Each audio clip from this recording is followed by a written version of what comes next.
ਤੇ ਜਿੱਦਾਂ ਮੈਂ ਤੁਹਾਨੂੰ ਕਿਹਾ ਸੀਗਾ 1 ਵਜੇ ਸਾਡੇ ਸਟੂਡੀਓ ਦੇ ਵਿੱਚ 2 ਗੈਸਟ ਆਉਣਗੇ, 2 ਮਹਿਮਾਨ ਆਉਣਗੇ। ਇੰਡੀਆ ਤੋਂ ਇੰਟਰਨੈਸ਼ਨਲ ਸਟੂਡੈਂਟ ਆਏ ਸੀਗੇ ਤੇ ਇੱਥੇ ਆ ਕੇ ਇਹਨਾਂ ਨੇ ਆਪਣਾ ਨਾਂ ਬਣਾਇਆ, ਆਪਣੇ ਰਾਹ ਚੁਣੇ ਤੇ ਹੁਣ ਜ਼ਿੰਦਗੀ ਦੇ ਵਿੱਚ ਕਾਫੀ ਚੰਗਾ ਕਰ ਰਹੇ ਨੇ। ਤੇ ਸਟੂਡੀਓ 'ਚ ਮੇਰੇ ਨਾਲ ਨੇ ਸੁਸ਼ਾਂਤ ਤ੍ਰਿਵੇਦੀ ਜੀ ਤੇ Samarth Chandola ji. Hello Sushant, hello Samarth, welcome to the show. Thank you Misha. ਤੇ ਮੈਂ ਤੁਹਾਨੂੰ ਥੋੜਾ ਜਿਹਾ ਦੱਸ ਦੇਵਾਂ सुशांत बारे, समर्थ बारे। तो you know what, actually in fact आपसे ही सुनते हैं आपके बारे में, मैं क्या बताऊं। समर्थ, आपसे शुरू करते हैं। हाँ जी। आप बताइए आप यहाँ पर आए कब? जी मैं यहाँ पे आया था दिसंबर 28, 2011 को। अच्छा जी। हाँ जी, यही डेट याद है मेरे को अभी तक। डेट कैसे भूलेगी? हाँ। जिंदगी बदलने वाली डेट है ये तो। हाँ जी, 2011 में आप यहाँ आए थे। दिसंबर 2012 समझ लीजिए, लाइक दिसंबर के 3 दिन बचे थे मेरे आने से। दिसंबर के 3 दिन बचे थे। चलो 2012, तकरीबन 11 साल पहले आए थे आप। एंड सुशांत, आप? December 21st, 2004. So almost 2005. Almost 2005. ये बताओ, ये डेट इतनी इम्पोर्टेंट क्यों है आपको, अभी तक याद क्यों है? मुझे तो याद है कि मैं 3 बजे लैंड हुआ था। मुझे वो भी याद है क्योंकि मैंने अपनी घड़ी देखा था। मैंने देखा कि 3 बज गए, लेकिन बाहर इतना अंधेरा क्यों है। हाँ, दिसंबर में आए थे आप। क्योंकि इंडिया में 3 बजे मतलब गर्मी और सनशाइन और सब कुछ है। हाँ जी। राइट। हाँ जी। और यहाँ पे मैं 3 बजे लगा, चलो 8-9 बज गए हो गए, इतना अंधेरा है। मेरी घड़ी गलत है। हाँ, मेरी घड़ी गलत है। लेकिन एयर होस्टेस ने 3 बार बोला कि 3 बज गए। तो मुझे लगा कि कुछ गड़बड़ है, इतनी है। तो इसलिए मुझे टाइम भी याद है। टाइम भी याद है आपको? टाइम याद है? मेरे को टाइम याद नहीं है। मैं रात को लेट लैंड किया था। हाँ तो जी। उस टाइम पे रात ही होनी थी और रात ही थी। इसलिए मुझे टाइम नहीं याद। कंफ्यूजन नहीं था। बट मुझे ये याद है कि मेरी फ्लाइट वाया टोरंटो थी। हाँ जी। और तो मेरा फर्स्ट टच पॉइंट टोरंटो था। उसके बाद टोरंटो से मैंने फ्लाइट पकड़ी वैंकूवर के लिए। हाँ जी। और 5 घंटे की फ्लाइट के बाद मेरे को लगा कि मैं 5 घंटे की फ्लाइट में तो आ गया हूँ, बट मैं फिर भी सेम कंट्री में हूँ। That's true. Yeah. That's true. तो आप टोरंटो से आपकी कनेक्टिंग फ्लाइट थी। Connecting flight was via Toronto. Okay, wonderful. और यहाँ पर जब आप आए सुशांत, आपको तो मैं जानती हूँ एसएफयू के दिनों से, तो आप यहाँ पर एसएफयू में पढ़ने के लिए आए थे? हाँ, मैं आया था। मैं 1 साल मैंने क्वांटलन में किया था। हाँ जी। 1 साल के बाद मैं एसएफयू में 1 साल के बाद मैंने एसएफयू में ट्रांसफ़र किया था। हाँ जी। और फिर मेरा अंडर ग्रेजुएट बिजनेस में मैंने किया था। और बस उसके बाद काम ही काम। साइमन फ्रेजर यूनिवर्सिटी एसएफयू से आपने अंडरग्रेड किया था अपना बिजनेस में? हाँ जी। मैंने अपना अंडरग्रेड किया था फाइनेंस में और मार्केटिंग में। हाँ जी। और मेरा ऑनर्स है सस्टेनेबिलिटी में। हाँ। और इंडिया में आपने क्या पढ़ाई की थी? इंडिया में मैं तो 12th के बाद में निकला। हाँ जी। तो रेगुलर 1st से 10th अपना स्कूल होता है। हाँ जी। उसके बाद मैंने 2 साल कॉमर्स किया था। मेरी पूरी फैमिली मेरे पिताजी के साइड से अकाउंटेंट्स है, सब सीएस है। अच्छा जी। लेकिन मुझे मैथ्स पसंद नहीं था बिल्कुल बचपन में। तो थोड़ा डिसअपॉइंटमेंट था फैमिली में कि इतने साल, इतने पुश्तों में ग्रेट ग्रैंडफादर, फादर, चाचा सब अकाउंटेंट है, ये कहाँ से निकला। तो और फिर मेरी माँ के साइड, मेरी मासी सब डॉक्टर है। मेरी माँ के अंडर ग्रेजुएट फिजिक्स में है। हाँ जी। तो वो सब साइंस के स्टूडेंट है। अरे वाह। तो एक साइड के साइंस के स्टूडेंट्स है, एक साइड के अकाउंटिंग के स्टूडेंट है। और मैं दोनों साइड पे नहीं गया। मैं अपने खुद के साइड में मार्केटिंग में चला गया। अच्छी बात है ना। हाँ, अच्छी बात है। और समर्थ, आपके फैमिली में ये जो डिसअपॉइंटमेंट वर्ड सुशांत ने यूज किया, मैं एग्री तो नहीं करूंगी कि आपकी फैमिली डिसअपॉइंटेड है, पर आप अपनी कहानी बताइए। नहीं, मैं कहूंगा कि एक टाइम पे फैमिली डिसअपॉइंट होती है। अच्छा। और वो डिसअपॉइंट सिर्फ तब चली जाती है जब बहुत साल निकल जाते हैं and they see that everything is now fine. अच्छा, एक पॉइंट मगर आता है ऐसा। हाँ, जब यू टेल देम कि नहीं, मुझे लाइक इनकी फैमिली में सारे अकाउंटेंट्स थे। मेरी मदर के साइड पे they're all lawyers, tax lawyers है सारे। Tax lawyers. अरे वाह। Corporate lawyers and tax lawyers. And you know मैंने ऑब्वियसली इंडिया में अपनी स्कूलिंग करी थी। एंड लाइक सुशांत, मैंने भी actually commerce Lee 11th and 12th में, पर उसके बाद I chose to study literature and philosophy. तो मैंने अपनी अंडर ग्रेजुएशन शुरू करी लिटरेचर एंड फिलोसफी में, पहले इंडिया में ही। हाँ जी। उसके बाद मेरे को स्कॉलरशिप मिली और फिर मैं जर्मनी गया। मैंने जर्मनी में अपनी बैचलर्स खत्म करी इन लिटरेचर और फिलोसफी में बर्लिन में खत्म करी। उसके बाद मैं यहाँ वैंकूवर आ गया। तो लिटरेचर में आपको इतना इंटरेस्ट क्यों था, ये बताओ। मेरे को बस पढ़ने का शौक था। यू नो बचपन से I was reading stories, you know fiction, just very interested in that. मुझे यू नो शौक और चीज़ों का भी था, मेरे को बिजनेस का भी शौक था और मेरे को कंप्यूटर प्रोग्रामिंग का भी शौक था, but I didn't feel the need कि मुझे वो फॉर्मली पढ़ना पड़ेगा, you know, and I wanted to explore more. कि आई न्यू कि मैं I was always doing something और द अदर।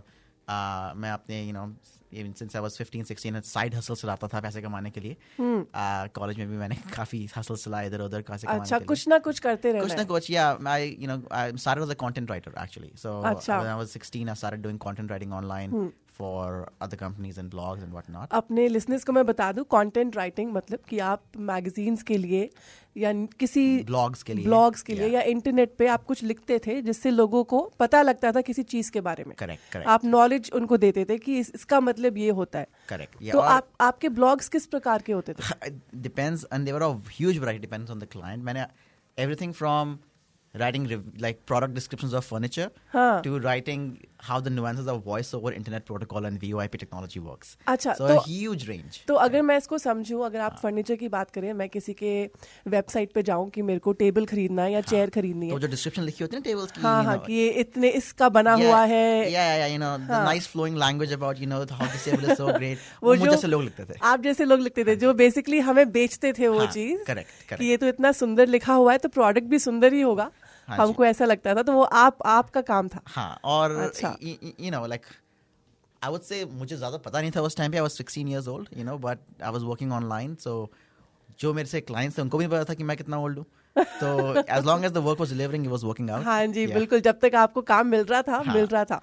हाँ, तो मैं वो शुरू से कर रहा था, you know, and I was programming on the side, you know, computer programming का मुझे शौक था बचपन से ही। हाँ जी। तो मैंने वो काफ़ी किया साथ साथ, बट जब यू नो टाइम आया कॉलेज के एडमिशन का, तो I really wanted to study more philosophy and literature. तो against my family's wishing, and this is where I was a disappointment for my family. हाँ जी, वो कहते हैं कि लिटरेचर में फ्यूचर क्या है बेटा? हाँ जी, क्योंकि मेरा एक्चुअली दिल्ली के एक बहुत अच्छे बिजनेस स्कूल में एडमिशन हो गया था। अच्छा। It's called the college of business, Shaheed Sukhdev college of business studies in Delhi. और मैंने वो रिजेक्ट करके decided to take admission into literature. तो उस बारे में मेरे फैमिली को काफी दिल में थोड़ा एक सेकंड लगा कि क्या कर रहा है, अरे हमारा बेटा कहाँ जा रहा है। एग्जैक्टली। पर उनको नहीं पता था कि बेटे ने इतना नाम कमाना है वैंकूवर में आके। अब सब कुछ ठीक है उनके लिए। अब they are very happy. Sushant, अब तो मम्मी इज लाइक, हम तो बचपन से सपोर्ट करते हैं। हाँ जी मम्मा, हाँ जी। सुशांत, सेम स्टोरी, अब मम्मा बचपन से सपोर्ट करती थी? हाँ, मुझे तो मेरी थोड़ी अलग कहानी है, क्योंकि मेरे अनफॉर्चुनेटली मेरे पिताजी, मैं 10 साल का था तब गुजर गए थे। अच्छा। तो हम बड़ी कठिनाइयों से पले बड़े हैं, मैं और मेरी बड़ी बहन। और मेरी माँ ने इधर उधर कितना भी जो भी करके, हम लोग तो घर पे स्पीकर होते थे, वो स्पीकर बेच के जो भी पैसे मिलते थे उससे खाना लेते थे। अच्छा। वेरी डिफिकल्ट टाइम्स हमारे थे। I can imagine. हाँ जी। तो मेरा तो बिजनेस छोड़ो, मुझे बस ग्रेजुएट हो जाए उतना ही काफ़ी है। तो हमारा सक्सेस का बार थोड़ा कम था। लेकिन मेरी माँ को पहले से एक चीज़ के लिए वो लेज़र फोकस थी कि पढ़ाई करना है, एजुकेशन लेना है। क्योंकि लाइफ में अच्छे दिन हो या बुरे दिन, कुछ भी कठिनाइयाँ है कि बहुत सुख है, अपना डिग्री और अपनी जो पढ़ाई होती है वो हमेशा हमारे साथ रहती है। तो मैं एक्चुअली बचपन में मैंने 8 साल एक्टिंग का किया था। अच्छा। ट्रिनिटी कॉलेज लंदन से, वो बॉम्बे में उनका सेंटर था। हाँ जी। और मुझे 8 साल डिस्टिंक्शन से 90% प्लस में आते थे। तो एक्टिंग, पोएट्री, रीडिंग, एलोक्यूशन, वो सब किया था। मुझे बचपन से फिल्म के ऑफर आते थे, एडवर्टाइजिंग के ऑफर आते थे। और मेरी माँ मुझे हर जगह बॉम्बे में गर्मी में सब लेके जाती थी ऑडिशन के लिए। और जितने भी ऑफर आते थे, अनफॉर्चुनेटली लोग क्या बोलते थे कि चाइल्ड एक्टर के लिए, क्योंकि शूटिंग्स तो मंडे टू फ्राइडे या सैटरडे संडे सुबह को होती है। हाँ जी। एक्टर वो उन लोग की जॉब होती है। हाँ जी। तो मेरी माँ बोलती थी कि ये तो सुबह तक स्कूल जाता है, शाम को या वीकेंड्स को कभी भी चाहिए वो आ जाएगा। हाँ जी। लेकिन ये स्कूल नहीं छोड़ेगा। तो मुझे याद भी है, एक बार एक डायरेक्टर ने बोला था कि आप ये लड़के की करियर बर्बाद करिए, ये बहुत बड़ा एक्टर बन सकता है। और मेरी माँ ने कहा था कि मुझे पता नहीं इसका फ्यूचर में क्या लिखा है, लेकिन ये स्कूल कभी छोड़ेगा नहीं। स्कूल के बाद जो भी आपको कराना है बहुत मेहनत करेगा। सो मैंने इसलिए कभी एक्टर नहीं बन पाया, कुछ भी नहीं बन पाया। मुझे वो हमारा एजुकेशन का जो फोकस था ना, वो आई थिंक वो मेरा मेन ड्राइवर था, वो मेन इन्फ्लुएंस था। और फिर इसलिए मैं फिर कनाडा आ गया। हाँ जी। कनाडा में आपने बताया कि इसलिए आया था क्योंकि वहाँ पर अमेरिका के पैसे नहीं थे। सच्ची बोलूँ तो ऐसे कुछ चीज़ नहीं थी कि कनाडा आता है। मुझे तो ऑस्ट्रेलिया जाना था क्योंकि मुझे ठंड का बहुत डर था, तो मुझे लगा ऑस्ट्रेलिया जाऊंगा तो वहाँ पे और अब आए भी दिसंबर में, और मैं आया भी दिसंबर में। तो बोले कभी कभी लाइफ में जो प्लान होता है ना, वो सबसे ज़्यादा चीज़ क्या चाहिए कि क्या सीख मिलती है कि हर चीज़ प्लान नहीं हो सकती। हाँ जी बिल्कुल। कभी कभी जब लाइफ ही हम लोग को दिखाती है, हम लोग का खुद का रास्ता होता है, लेकिन जो लाइफ का रास्ता होता है ना, हमें लगता है कि ये अलग रास्ता है, लेकिन हमारे तकदीर में यही लिखा था कि यही रास्ते पे चलना है, ये रास्ते पे सीखना है कैसे चलना है। बहुत सही बोले, बहुत सही सुशांत। वो अंग्रेजी में कहावत होती है ना, if you want to make God laugh, tell him your plans. If you want to make God laugh, tell him your plans. बहुत सही बात, बहुत सही, I agree with you. समर्थ, आपने एक वर्ड यूज किया था कि जब आप Disappointment? वो तो जरूर किया था, एक और किया था एक्सप्लोर, कि आप ज़्यादा एक्सप्लोर करना चाहते थे जब आप हाई स्कूल में थे या कॉलेज में थे। हम ये भी देखते हैं समर्थ कि स्पेशली जो हमारी कम्युनिटी में पेरेंट्स होते हैं वो इसमें इतना विश्वास नहीं रखते कि एक्सप्लोर मतलब क्या है ना। तो जो हमारे सुनने वाले हैं हम चाहते हैं कि इस शो द्वारा हम 2 जनरेशन्स को ज़्यादा करीब लेके आए ताकि वो समझ सकें कि तरक्की मिल सकती है, जो आजकल की जनरेशन काम करती है जैसे करती है उससे भी तरक्की मिल सकती है। तो exploring is a big thing in the community. कि मतलब क्या होता है इसका एक्सप्लोर करना। कई बार पेरेंट्स पूछते हैं कि इसका मतलब क्या है, क्या एक्सप्लोर करना चाहते हो, तो can you explain that to us कि वो आपका मतलब क्या है उसका। ढूंढने वाले को मिल जाता है is what I believe in, right. और मैंने कहा जब वर्ड किया ना वो यूज एक्सप्लोर, इट्स मीन कि मुझे पता था कि मेरे को कुछ करना है, राइट, एंड मुझे कुछ करना है which would be an intersection of technology and arts and entertainment and business, right?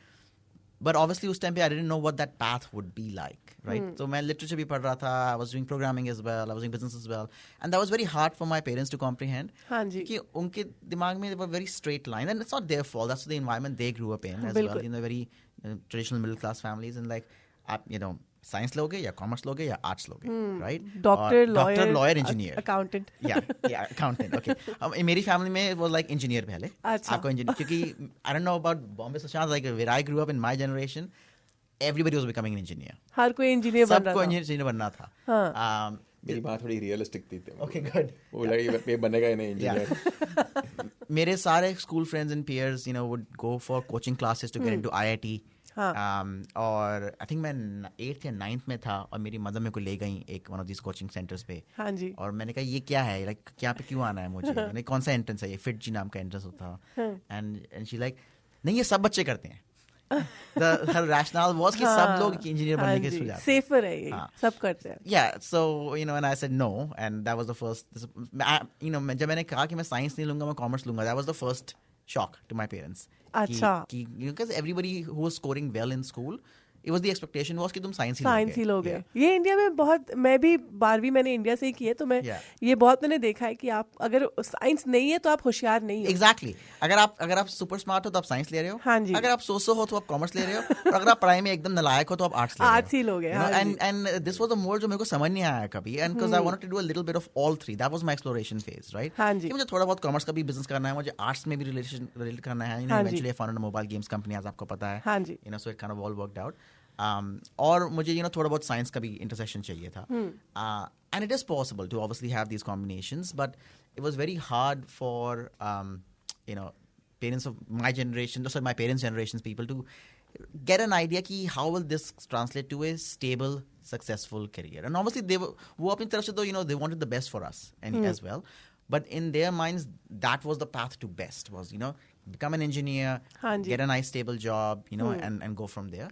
And the difference in these two generations जो हमें bridge करना है, it's just about helping each other understand that there are multiple paths to get to that stable, successful career, even if it's not so well defined कि ये arts है, ये commerce है, ये साइंस है। जिसके अब सुशांत मैं आपसे भी ये पूछना चाहूँगी, फिर आपके लिए भी यही सवाल है समर्थ, जो अभी इन्होंने बात की है ना कि इंडिया में स्कूलिंग सिस्टम में you have science, commerce and arts, तो कॉम्बिनेशन क्यों नहीं हो सकता? अगर आपको तीनों ट्राई करने हैं थोड़े बहुत, तो आपको लगता है कि कहीं ना कहीं स्कूलिंग सिस्टम में भी डिफेक्ट है? 100%। आई थिंक वो ट्रांजिशन जो आता है जब स्टूडेंट्स इंडिया से वापस आते हैं या यहाँ पे कहीं भी वेस्टर्न वर्ल्ड में पढ़ाई के लिए आते हैं, तो वो हम लोग बोलते हैं कि वो ट्रांजिशन थोड़ी डिफ़िकल्ट है। वेदर अलग है, कल्चर अलग है, खाना पीना अलग है, लेकिन एक्चुअली सबसे ज़्यादा ट्रांजिशन आता है कि स्कूलिंग का सिस्टम कैसा अलग है. हम लोग का क्या है इंडिया में, the biggest problem for me is there is a focus on memorization और not a focus on learning. बिल्कुल, रट्टा मारो. और जो मार्क्स जो आते हैं, मतलब वो तुमने सीखा है या पढ़ा है, दोनों में अलग अलग चीज़ है. You're right. हाँ जी. अगर कोई कुछ चीज़ सीखा है, अंडरस्टैंडिंग आते हैं, that will last with you for life time. बिल्कुल. जो तुमने सिर्फ एग्जाम के लिए अच्छे मार्क्स के लिए रट्टा मारा है या एकदम मेमोराइज किया है और फिर लंबे लंबे आंसर मार के अच्छे मार्क्स लिया है, वो 1-2 महीने में तुम भूल जाओगे. You're right. तो हमारे क्योंकि क्या होता है कि वहाँ पे एक एग्जाम हमारी पूरी साल डिटरमिन करती है. You're right. हाँ जी. तो अगर हम 80-90 इयर्स तक जीने वाले हैं, तो एक साल, एक महीना, एक दिन, एक हफ्ता is not going to define our life. बिल्कुल. So then why should one exam define the full year? That's so true. और यहाँ पे क्या आता है कि तुम 5 एग्जाम दोगे पूरे साल में और उसका एवरेज ले लेंगे. तो अगर तुमने अच्छा किया तो तुम गिर भी सकते हो, अगर तुम गिरे तो वापस ऊपर भी आ सकते हो. बिल्कुल. तो जो लंबी रेस के घोड़ा होता है, जो वो लाइफ जो होती है, उसकी ट्रेनिंग यहाँ पे बचपन से दी जाती है. हमें T20 मैच खिलाया जाता है कि ये बॉल पे सिक्सर नहीं मारा तो लाइफ खत्म. That is so true. और वो फर्क आती है, और वो सदियों से आ रहा है. अब तो मतलब हम ब्लेम करते हैं पेरेंट्स को, लेकिन पेरेंट्स भी वही ज़माने में पले बड़े और पेरेंट्स भी चाहते हैं कि हमारे बच्चे भी हमसे ज़्यादा अच्छी लाइफ जिए. बिल्कुल. तो वो जानती है कि ये एक एग्जाम पे, क्योंकि उन्होंने लाइफ देखी है, कितना प्रेशर है, कितना इम्पोर्टेंस है. उन्हें कुछ खुशी नहीं मिलती बच्चे पे प्रेशर डालने के लिए. लेकिन वो जानते हैं कि अगर इन्होंने ये नहीं किया तो कभी कभी ज़्यादातर लाइफ सेकंड चांस नहीं देती. That is true. और आई थिंक यहीं पर डिफरेंस आ जाता है, क्योंकि आज की जनरेशन ऐसा सिस्टम नहीं चाहती है. जैसे समर्थ ने कहा कि हम एक्सप्लोर करना चाहते हैं और चीज़ें देखना चाहते हैं कि मे बी ये मेरे लिए है या नहीं, मैं इसके अंदर जाऊं तो ही तो पता लगेगा मुझे, है ना. मैं एक चीज़ बोलो, इस पर हमारी ये जनरेशन ये चाहती नहीं है, चाहती तो डेफिनेटली नहीं है, लेकिन बिलीव भी नहीं करती है. देखो, चाहने के क्योंकि अभी वो सिस्टम है हमारे पास, लेकिन वो उन्हें क्या लगता है, अगर मैंने ये सिक्सर नहीं मारा, मैं आउट भी हो गया ना, चलेगा, कल दूसरा चांस आएगा. क्योंकि आज के हमारे जनरेशन में जो मैं और समर्थ इतने लकी है, जो हमारे शायद पेरेंट्स और ग्रैंड पेरेंट्स के ज़माने में इतने लकी नहीं थे, हमारे पास सबसे ज़्यादा अपॉर्चुनिटी है. और जब अपॉर्चुनिटी आती है ना, तो second chance, third chance, fourth chance आता है. और हमारे पेरेंट्स और ग्रैंड पेरेंट्स में एक ही चांस था, और वो उसी समझ के साथ, तो उनकी भी गलती नहीं है, वो उसी समझ के साथ चल रहे हैं. जब बात होती है एजुकेशन सिस्टम की, यहाँ पर जैसे आपने कहा अलग है थोड़ा.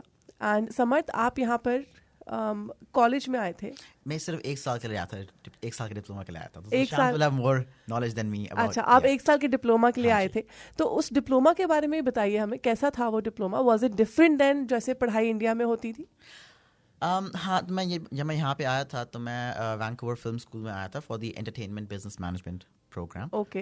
राइट. एंड मेरा इंटरेस्ट, आपको पता था, बिजनेस में भी था और आर्ट्स में भी था, और मैं प्रोग्रामिंग में भी था. तो माय आइडिया ऑलवेज वाज कि I wanted to do something in the video games industry. Video games the perfect intersection of science, arts and technology. Science, arts and business, sorry. तो ये आपको पहले से पता था कि वीडियो गेम में करना है? शौक था मेरे को, खेलने का शौक था बहुत पहले छोटे में, और उसी से शौक बढ़ता गया. And wanted to do something in the industry itself. तो जब मैं आया यहाँ पे, 1 साल का क्रैश कोर्स आप समझ लीजिए था. Very intense. लाइक मैं उस टाइम पे मैं सरी में रहता था शुरू पहले 6 महीने जब मैं यहाँ आया था, और मैं डाउनटाउन वैंकूवर रोज कम्यूट करता था. हाँ जी. तो मैं सुबह 5 बजे उठ के जाता था और फिर मैं रात के 9-10 बजे वापस घर आता था. और फिर अगले दिन सेम. तो द वन थिंग तो मुझे काफ़ी अच्छा लगा यहाँ पे जब मैं इस कोर्स के लिए आया, कि जो मेरे सारे इंस्ट्रक्टर्स थे वो they were working professionals. They were not full time teachers. They were industry professionals जो आते थे, क्लास लेक्चर देते थे, and then they would go back to their work. तो उनको जॉब की नॉलेज थी बस. Exactly. And उनके साथ उनसे बात करके, उनसे नेटवर्क करके, to meet people that they worked with, उससे बहुत सीखने को मिला. और उससे, as somebody who's a new student to Canada and I have nobody here that I know, और network नहीं है, उससे I was able to also start building a professional network in this country as well. Yes. So that really helped me out quite a lot. और the other reason that really helped me out, उस time पे this was a pilot project कि अगर आप even for non traditional course like this, अगर आप 1 साल के कोर्स के लिए आते हो तो आपको 1 साल का वर्क परमिट मिल जाता था उस टाइम पे। अब वो पायलट प्रोग्राम बंद हो गया है। हाँ जी। तो वो मेरे को काफ़ी एडवांटेज मिला, that was one of the reasons I came as well, कि मेरे को था ठीक है 1 साल आप स्टडी, 1 साल का I get a work permit, और उस टाइम पे there was a category called the Canadian experience class through which you could get your permanent residency. अच्छा। तो requirement was 1 year study, 1 year work, and then you can get your PR. Yeah that was a simpler process. But मेरा challenge ये था कि एक दिन भी miss नहीं होना चाहिए था। Oh. तो मेरा 1 साल एग्जैक्टली कोर्स था। हाँ. और मुझे बेसिकली जिस दिन कोर्स खत्म होना था उसी दिन जॉब चाहिए ही चाहिए थी, वरना मेरा 1 साल जॉब पूरा नहीं होता टू गेट माई। और मेरा वर्क परमिट सिर्फ 1 साल का था, ओपन वर्क परमिट 1 साल का था। हाँ जी. तो I had to work really hard through that year to make sure कि कोर्स खत्म होने से पहले मेरे को जॉब ऑफर हाथ में आना बहुत जरूरी था, वरना एक दिन से भी अगर मेरा पीआर जॉब वर्क डेज रह जाता तो फिर मेरी पीआर एप्लीकेशन नहीं होती। Oh wow, that's a challenge. Yeah, that was fun. That was fun. In hindsight, that was fun. Yeah. I think that's the mindset we're talking about today. Right? That was fun. ये जो mindset है बहुत कम लोगों का होता है जब हम बात करते हैं ऐसे obstacles कह लो, challenges कह लो जो आपके लाइफ में आते हैं। सुशांत, आपके साथ हम बात करेंगे about SFU, आप BD स्कूल में गए थे, वहाँ का स्कूलिंग सिस्टम वर्सेस अगर आपके दोस्त वगैरह कॉलेज में जाते थे बॉम्बे में, मुंबई में, what's the difference between undergrad school here और जो इंडिया में अंडरग्रेड स्कूल्स होते हैं? नाइट एंड डे डिफरेंस, बहुत बड़ा डिफरेंस था। मुझे याद है मैं अपने फ्रेंड्स बॉम्बे में को एवरी वीकेंड को फ़ोन करता था, या समटाइम्स वीकडेज में भी, और वो बाहर जाते थे खाना खाने के लिए, अच्छा, या पार्टी करने के लिए, या दोस्तों के साथ पिक्चर देखने के लिए। मैंने 4 साल की डिग्री 3 साल में ख़त्म कर दी, क्योंकि ये नहीं क्योंकि मैं स्मार्ट था, क्योंकि मेरे पास पैसे नहीं थे तो मैं ज़्यादा दिन रह नहीं पाया, टू मिनिमाइज माई कॉस्ट। और मेरे को याद है आपको SFU में स्कॉलरशिप भी मिली थी। हाँ, मुझे फाइनेंशियल हेल्प भी मिला था थोड़ा। हाँ जी। तो मैं पूरा मैक्सिमम कोर्स लोड किया था और फिर 3 नौकरी कर रहा था साइड पे, तो जल्दी फिनिश हो जाए। आपने क्या बोला आपने, कितनी नौकरी? 3 नौकरियां? मेरे को लगा मैंने गलत सुना। So 3 जॉब साइड पे और फुल 5 कोर्स का लोड, और ये मैंने 3-3.5 साल पूरे किए थे। और फिर मैं इसलिए बोला मैं सुबह को जाओ 6-7 बजे और रात को आओ 9-10 बजे, प्रिडोमिनेटली क्योंकि मैं ये जो सफ़र होता है ना, उसकी ये बात नहीं कि मज़ा आता है। जब मैं बोला कभी कभी है ना, बचपना और थोड़ा बोलते इग्नोरेंस बुरी चीज़ नहीं है, क्योंकि जब बंदे को कुछ ज़्यादा पता भी नहीं होता है ना, तो वो वही करता है। मुझे कभी ऐसा लगा देख मैं कितना मेहनत कर रहा हूँ, मुझे से पता था कि भाई जल्दी फिनिश करना है, पैसे नहीं है, काम करना है, क्योंकि थोड़ा खाना पीना, मोबाइल फ़ोन का बिल, वो सब निकल जाए, उसके बाद देख लूँगा। तो वो जो मेरे पास ज़्यादा आगे 4-5 साल आगे देखने की मेरे पास यही नहीं थी, सोच ही नहीं थी। आज का है, कल क्या करना है, बस उतने, उससे ज़्यादा मैं सोच, तो उससे मुझे बहुत फोकस मिला। That is true. बहुत फोकस मिला उससे। लोग बोलते हैं फ्यूचर का कुछ प्लानिंग नहीं कर रहा है, मतलब फ्यूचर का प्लानिंग का कुछ पता नहीं है, तो मैं झूठ क्यों बोलूँ कि हाँ मैंने ये प्लान किया है। हाँ जी, अभी के लिए मेरे को ये अंडरग्रेड कंप्लीट करनी है, मुझे ये कंप्लीट करना है। 4 साल का है, कोई बोलता है कि 4 साल के पहले हो ही नहीं सकता, मैंने 3 साल में कर दिया, और मैंने ये कर दिया। और मैं मार्क्स पे 6, मैंने सब केस कॉम्पिटिशन, एक्स्ट्रा एक्टिविटीज में किया था, लीडरशिप पोजीशंस में मैं था। तो मैंने पता है, तो मेरे जो फ्रेंड्स इंडिया में थे वो स्कूल जा रहे थे स्कूल के लिए, और फिर जो अंडर ग्रेजुएट में फ्रेंड्स के साथ एंजॉय करे, जो उनकी गलती नहीं है, मैं होता तो मैं भी यही करता। बिल्कुल। आज मैं जहाँ पे वो मैं देख रहा हूँ थोड़े मेरे फ्रेंड्स, और बोल रहे हाँ देख तू कहाँ पे पहुँचा है। तो मैंने रिसेंटली मैंने एक फ्रेंड को बोला था, मैं बोला मैं यहाँ पे पहुँचा क्योंकि मैं जब 20s में था मैंने कुछ नहीं किया। आज अगर मैं 30s में थोड़ा एंजॉय कर रहा हूँ, या मेरे पास है कुछ थोड़ा भी, क्योंकि मेरे पास 20s में कुछ था ही नहीं। तो बोलते हैं ना, अगर कुछ भी चाहिए वो बंदे के पास जो है, हम लोग वही देखते हैं। बिल्कुल। लोग उसने जो सैक्रिफाइस किया कोई वो देखता नहीं है। बिल्कुल, दैट इज ट्रू। हम बात कर रहे हैं मिस्टर समर्थ और मिस्टर सुशांत के साथ। हम आपको ये बता दें कि मिस्टर समर्थ आप आए थे BC टॉप 30 अंडर 30 में। हाँ जी। एंड सुशांत आप अभी फिलहाल अभी आए हो टॉप 40 अंडर 40 में। मतलब BC के टॉप 30 लोगों में से समर्थ आपको गिना जाता है और सुशांत आपको टॉप 40 में से, that's a very very huge thing. इस पे आपकी फैमिलीज का रिएक्शन क्या था, इसके बारे में हम बात करेंगे ब्रेक के बाद। हम बात कर रहे हैं सुशांत त्रिवेदी और समर्थ चंडोला के साथ। समर्थ 2014 में आप आए थे 30 अंडर 30, मतलब BC के 30 लोगों में से आपको चुना गया था जो 30 साल से कम थे उनमें। इसका कारण क्या था? आपने बहुत कुछ अचीव किया है, पर 2014 में ऐसा क्या हुआ था कि आपका नाम इसमें आया? 2013 में मैंने अपनी वैंकूवर में फर्स्ट स्टार्टअप चलाई थी, mobile game company V2 games नाम की। हाँ जी। और एज पार्ट ऑफ दैट हमने बहुत सारी गेम्स लॉन्च करी, some were well, some worked well, some did not work अच्छा, well. मैं आपको यही रोकूंगी एक मिनट। गेम्स से आपका क्या मतलब है? जो हमारे लोग सुन रहे हैं उनके बच्चे ये वीडियो गेम्स खेलते हैं और वो बड़े तंग होते हैं कि और वो मुझे से लोग वैसे ही होते हैं कि ये बच्चे वीडियो गेम इतना क्यों खेलते हैं। हाँ जी। तो आप अपनी तरफ से बताओ कि ये वीडियो गेम्स होते क्या है, ताकि थोड़ा बहुत समझ आ जाए।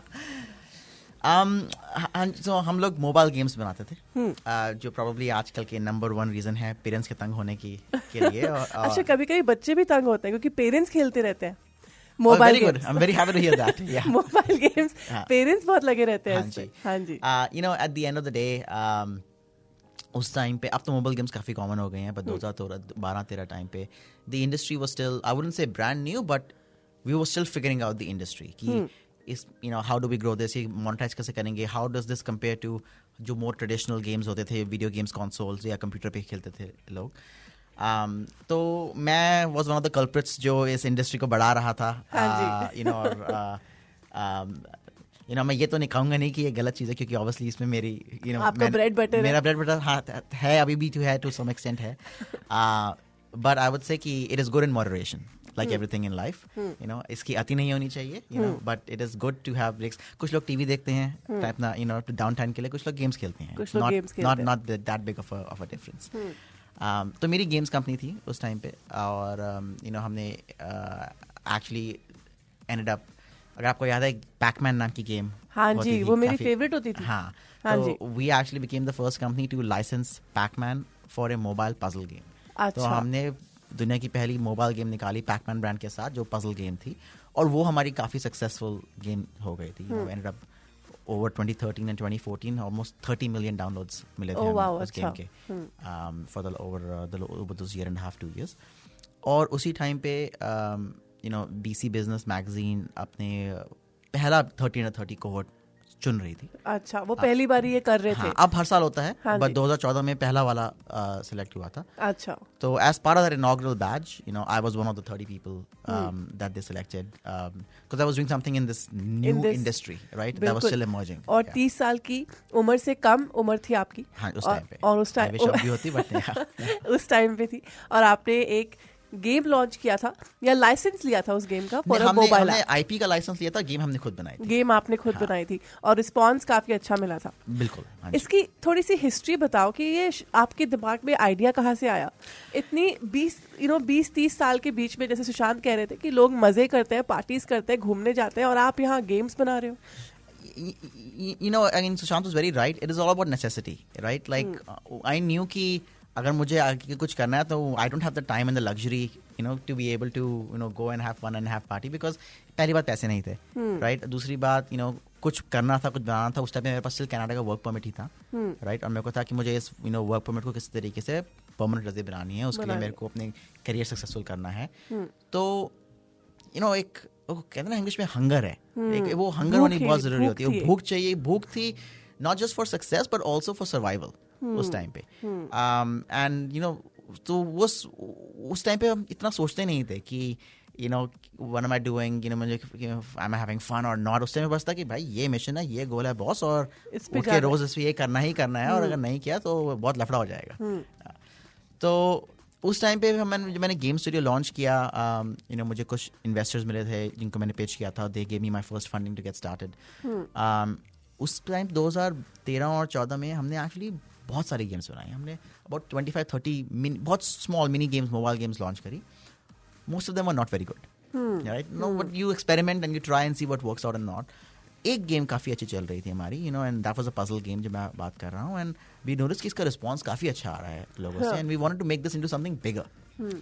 तो उस टाइम पे हमने कहा कि अगर इसको और आगे बढ़ाना है तो let's get a bigger licence from somebody, और उस लाइसेंस के साथ इसको लॉन्च करते हैं तो मार्केटिंग में काफ़ी आसानी होगी। कोइंसिडेंस का टाइम था, देखिए कि उसी टाइम पे वैंकूवर में बांदा नामको ने अपना एक स्टूडियो खोला था 6-7 महीने पहले। ये एक गेमिंग कंपनी, बांदा नामको पैकमैन ओन करता है, जापानीज कंपनी है। अच्छा। जिनका जो ओन करते हैं पैकमैन गेम को वो लाइसेंस को वो ओन करते हैं। तो मैं उनके पास गया अपना गेम लेके, और हम उनको दिखाया, और हमने कहा देखो ये काफ़ी अच्छा जा रहा है, आप हमें पैकमैन दे दीजिए और हम इसको पैकमैन को मोबाइल पजल गेम बना के लॉन्च करेंगे। They looked at it, you know, they were okay with it, they laughed a little bit and they said no thank you. अच्छा, you know, they said कि we are working on our own project, thank you but no thank you. हाँ, कि हम भी वापस आ गए। हमने भी बोला कि ढीठ की तरह, चलो उन्होंने मना तो कर दिया बट हम बना ही देते हैं डेमो दिखाने के लिए कि कैसा होएगा। हाँ। तो बिहाइंड द सीन्स हम फिर भी बनाने लग गए। 1-2 महीने लगे हमें उस प्रोटोटाइप को चेंज करने में, और हो गया तो फिर मैं दोबारा उनके पास गया लेके कि व्हाट अबाउट नाउ, ये देखिए। और यू नो लक की बात ये है कि अब बांदा नाम को 9-10 महीने हो गए थे उनको इस वैंकूवर में अपना स्टूडियो खोले हुए, और उस टाइम पे वो एक वैंकूवर के बहुत बड़े गेम स्टूडियो के साथ कोलैबोरेशन कर रहे थे अपनी नई गेम के लिए। अच्छा, वो कुछ अपना नया बना रहे थे ऑलरेडी। हाँ। और 10 महीने से वो काम चल रहा था। हाँ। और मेरे उनके पास जाने से 1 हफ्ते पहले ही उनके और इस अदर स्टूडियो के बीच में डिसएग्रीमेंट हो गई, लड़ाई हो गई उस गेम के बारे में, और वो प्रोजेक्ट कैंसिल हो गया। अच्छा। अब 10 महीने हो चुके हैं, यहाँ पे वैंकूवर ऑफिस में 40-50 लोग एम्प्लॉयड हैं, millions of dollars have been spent and they have nothing to show to their head office in Japan कि अब हम क्या कर सकते हैं, हमने 10 महीने से क्या किया है। अब तो लड़ाई हो गई तो कुछ दिखाने के लिए कुछ था नहीं। हाँ। उसी टाइम में मैं दोबारा वापस आ गया उनके पास हिट की तरह कि देखो ये हमारी गेम आप पैकिंग के साथ आप चलोगे। तो they said yes, क्योंकि now they had to show something back to the head office as well। कुछ आ गया कि वो दिखा सकते हैं, तो they said yes to us, क्योंकि उनको पता था कि हम we can also get to market very fast, क्योंकि गेम इंजन तो रेडी है हमारे पास, हमें सिर्फ रीस्किन करनी थी, पैकमैन लगाना था उसमें। तो they said yes and then few more months passed, हमने गेम खत्म करके लॉन्च करी, and that became a little bit of a success for us। अरे वाह, तो 2014 में फिर ये हुआ आपके साथ, या ये आपने किया? हाँ, ये एक सेशन का think it's all a lot about luck as well, but as one of my mentors also told me, luck is when opportunity meets preparation. You have to be prepared on your side, boss। आप prepared रहो, जैसी opportunity आएगी just strike at that point। और फिर हम बोलते हैं कि वाह कितने लकी है ये। पर ये मेरे एक और mentor हैं इस टाउन में, one of my investors, he always says कि luck is just about showing up। He said just show up everywhere। Just show up everywhere, talk to everybody, luck अपने आप बन जाएगा। That is true, I agree। मेरा अगला सवाल यही था, तो we'll talk more about that। Sushant, top 40 under 40 इसी साल, congratulations। Thank you। ये बताइए ये कैसे हुआ, ये आपकी लाइफ में टर्न कैसे आया? तो मैं अभी रिसेंटली वापस वैंकूवर मूव हुआ था, 2020 में वापस वैंकूवर मूव हुआ था। मैं 2009 लेट 2009 में अर्ली 2010 में मैंने टोरंटो मूव किया था। अच्छा। मैं प्रॉक्टर एंड गैम्बल जो बड़ी कंज्यूमर गुड्स कंपनी है, हाँ जी, जिलेट, पैम्पर्स, टाइड, हाँ जी, क्रेस्ट टूथपेस्ट, सब जो प्रोडक्ट्स हम घर पे यूज़ करते हैं वो सब बनाते हैं। तो मैंने 10-12 साल वहाँ पे काम किया, मैंने टोरंटो में काम किया, अमेरिका में काम किया, यूके में, सिंगापुर में काम किया। आपने उनके साथ एक प्रोडक्ट लॉन्च भी किया था? हाँ, वो बताओ थोड़ा। मैंने एक बार क्या हुआ था, मैं जिलेट पे काम कर रहा था, जिलेट शेविंग रेजर में। शेविंग रेजर जो होती है, तो मैं वो संभाल रहा था नॉर्थ अमेरिका के लिए। तो मैंने एक ट्वीट देखा था कि एक लड़के ने अपने दादाजी को मिलने गया था नर्सिंग होम में, और वो दादाजी को उसने एक शेव किया दादाजी को, उनकी थोड़ी बियर्ड ग्रो हो गई थी तो उन्होंने शेव कराया, तो दादाजी रोने लगे। तो ये लड़का जो 20-25 साल का लड़का था, वो बोला कि मैंने आज मेरे दादाजी को सिर्फ उनकी दाढ़ी बनाई और वो रोने लगे। जिंदगी कहाँ से कहाँ पहुँच सकती है किसी को पता नहीं। तो मैं सोचने लगा कि ये दादाजी रोए क्यों। फिर पता चला कि देख, ये दादाजी रोए ने, ये जो शेविंग की चीज़ है वो ऐसे नहीं कि चलो बाल निकाल देते हैं चेहरे पे से, ये है कि हमारी जो आइडेंटिटी है, डिग्निटी है, जो मैं अपने आप आराम से कर सकता था अपने फर्स्ट 60-70 इयर्स लाइफ के लिए, हाँ जी, आज मुझे किसी और पे डिपेंड करना पड़ रहा है। राइट, सिर्फ ऐसा दिखने के लिए कि मैं भी एक आदमी हूँ, मैं भी जिंदा हूँ, मेरी भी थोड़ी डिग्निटी है, मैं ऐसा कुछ होमलेस नहीं दिख रहा हूँ मैं। बिल्कुल। और जो चीज़ आप खुद इतने गर्व के साथ खुद करते थे एवरी मॉर्निंग बिना सोचे समझे, आपने बस कर लिया वो। अब हम कैसे भाई सुबह को उठ के ब्रश करते हैं, हमें तो पता भी नहीं है कि हम ब्रश कर सकते हैं। वो कितनी ग्रेटफुल चीज़ है कि हम खुद अपने दांत साफ कर सकते हैं। That is true. Right? तो फिर मैंने एक फ़ोन किया, एक इंजीनियर दोस्त था कंपनी में, लंदन से वो था। तो मैं उसको बोल किया कि सभी शेविंग रेजर इतने 100 साल से बने हैं, वो सब हम खुद के लिए बने हैं। किसी और को शेव करने के लिए कोई रेजर बनाया कभी? तो उसने बोला नहीं, जो बार्बर के पास जाते हैं, हजाम के पास जाते हैं, वो तो लेकिन वो भी इतना रेगुलर रेजर ही यूज़ करते हैं वो। ऐसा कोई इन्वेंट नहीं किया कि किसी और को शेव करने के लिए रेजर बनाए। तो फिर मैं लंदन चला गया और मैं उसको मिला, तो हम बैठे एक स्टारबक्स में कॉफ़ी पी रहे थे। तो फिर हमने बोला चल बनाते हैं हम लोग। अच्छा। एक ऐसा रेजर जो अगर किसी के पास कोई व्हील चेयर में बैठा है, अगर कोई नर्सिंग होम में अकेला है, किसी का पैरालिसिस, हार्ट अटैक ऐसा कुछ भी हुआ है, कुछ भी फिजिकल या मेंटल रीजन के नहीं कर सकते हैं, तो हमने बनाना चालू किया। हमने 10-20 ऐसे प्रोटोटाइप बनाए। हमेशा ट्राई किया, हम लोग जाके हॉस्पिटल में जाते थे, बोलते थे कि हम देख सकते हैं आप कैसे अपने पेशेंट का ध्यान रखते हो। और फिर हम लोग ट्राई करके फिर हम लोग ने एक दिन ऐसा बनाया और हम लोग ने एक हॉस्पिटल को दिया कि बोला हमें कि ये थोड़ा 20 सैंपल बनाए, आप यूज़ कर सकते हो, अब हमें बताइए कि अच्छा है कि नहीं। तो एक दिन हमें फ़ोन आ गया कि एक प्रॉब्लम हो गई है। तो हम लोग क्या हुआ, बोला हमारी नर्सेज ने आपकी जो प्रोडक्ट यूज़ की है, उसके बाद वो वापस जो पुरानी हम लोग के रेगुलर रेजर होते हैं ना, जो इतने साल से हम लोग वो नहीं यूज़ करना चाहते हैं। तो तुमने एक्चुअली हमारे लिए बहुत बड़ी प्रॉब्लम क्रिएट करी, तो अभी हमें ज़्यादा दो। हमने बोला कि हमने तो ये सब एक ऑफिस के टेबल पे बनाया, हम ऐसा कुछ प्रोडक्शन नहीं किया है। तो तब हमें लगा कि we are on to something. हाँ जी। तो फिर हम लोग ने थोड़ा प्रोडक्ट बनाया और ये सब मैं अपने साइड में बना रहा था। मेरे तो फुल टाइम जॉब थी जिलेट के बिजनेस पे। तो ये मैं और ये मेरा को पार्टनर हम साइड पे रात को काम करते थे, इवनिंग्स को और वीकेंड को। तो हमारा साइड प्रोजेक्ट था। अरे वाह। फिर हम लोग ने थोड़ा प्रॉक्टर एंड गैम्बल के एग्जीक्यूटिव्स को दिखाया कि हम लोग ये कर रहे हैं, ये रिस्पॉन्स है। तो बोल रहे कब किया तुमने ये सब? हमने कर रहे थे, ऑफिस टाइम पे नहीं किया। हाँ बस। और फिर हमने बनाया और फिर हम लोग ने ऐड बनाई और कि कैसे ये प्रोडक्ट क्या करते हैं। वो ऐड ने जो Oscars of the advertising world है, कैन अवार्ड्स फ्रांस में, उसके 9 गोल्ड मेडल जीते। अरे वाह। और टाइम मैगजीन का innovation of the year award मिला। So one of the top innovation of the year 2018 का, तो उसका भी मिला। बिल्कुल। इस इनोवेशन के साथ जज्बात भी जुड़े हुए हैं, ये बस एक प्रोडक्ट नहीं है। यही, एंड स्पेशली जो इसकी शुरुआत ही जज्बात से हुई थी, वही तो हिट तो होना ही था। हाँ। और इट्स नॉट अबाउट हमें क्या मिली कि हम गए थे ओल्ड मेन के लिए बनाने के लिए, लेकिन हमें पता चला कि this is for old and young.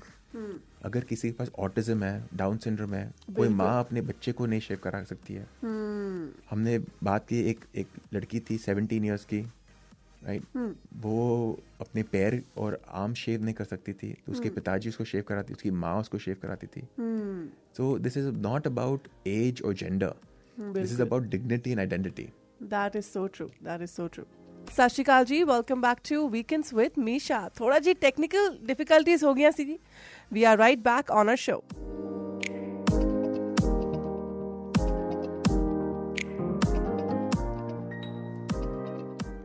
हम बात कर रहे थे समर्थ चंडोला और सुशांत त्रिवेदी जी के साथ। सुशांत, हम समर्थ के साथ थोड़ी बहुत मैंने बात की थी अबाउट लक, अबाउट किस्मत। तो आप किस्मत को कितना मानते हो? लाइफ में 3 चीज होती है। एक होती है किस्मत, आप उसको गुड लक है और बैड लक है, लेकिन है, आप उसको अवॉइड नहीं कर सकते हो। हाँ। दूसरी है मेहनत, आप मेहनत कर सकते हो या नहीं कर सकते हो। लाइफ में मैंने कभी भी आज तक पर्सनली या प्रोफेशनली किसी को सक्सीड होते देखा नहीं जिसने मेहनत नहीं की है। और तीसरी होती है टैलेंट, जो ऊपर वाले की दी थोड़ी देन है, जो हमारे पास टैलेंट होती है, अगर हम कर सकते हैं कि नहीं।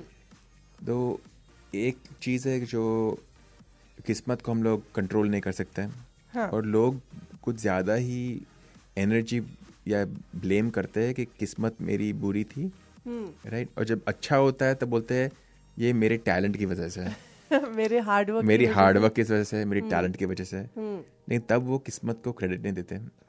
तो वो जो है, मैं किस्मत जो है, मैं लोगों को काफ़ी बोलता हूँ, मैं जब मैं एडवाइस के लिए आते हैं, कोचिंग के लिए आता है, मैं बोलता हूँ कि किस्मत ऐसी चीज़ है जो इम्पोर्टेंट है, उसको आप इग्नोर नहीं कर सकते, लेकिन आपको उस पर कंट्रोल नहीं करते। तो आप क्या कंट्रोल कर सकते हैं? टैलेंट को है, आप सीखो, पढ़ो, आप अपने अब स्कूल, मतलब मैं स्कूल की बात नहीं कर रहा हूँ, ये उम्र में भी आप सीख सकते हो, पढ़ सकते हो, लोगों से बात कर सकते हो, कुछ नया सीख कुछ नया पर्सपेक्टिव ला सकते हो। बिल्कुल। और फिर मेहनत करो, वो आपके कंट्रोल में है। जो चीज़ आपके कंट्रोल में है, आप उस पर आप ध्यान रखें। जो चीज़ आपके कंट्रोल पे नहीं है, बुरी किस्मत और अच्छी किस्मत, उसको आप तोकिए मत और उसे आप डिसमिस भी मत करो। तो आपको लगता है कि कभी आपके लाइफ में ऐसा टाइम था जहां आप कहो कि किस्मत बुरी थी? 100%। आई थिंक किस्मत बुरी या अच्छी की बात नहीं है। अगर मैं यहाँ पे आया, मेरे पास पैसे नहीं थे, मैं किसी को मैं कुछ ज़्यादा जानता नहीं था, ये वो, मैंने मेरे क्लास में बहुत सारे ऐसे इंटरनेशनल स्टूडेंट थे इंडिया से और अलग कंट्रियों से, जिनके माँ बाप के पास पैसे थे, वो आराम से जी।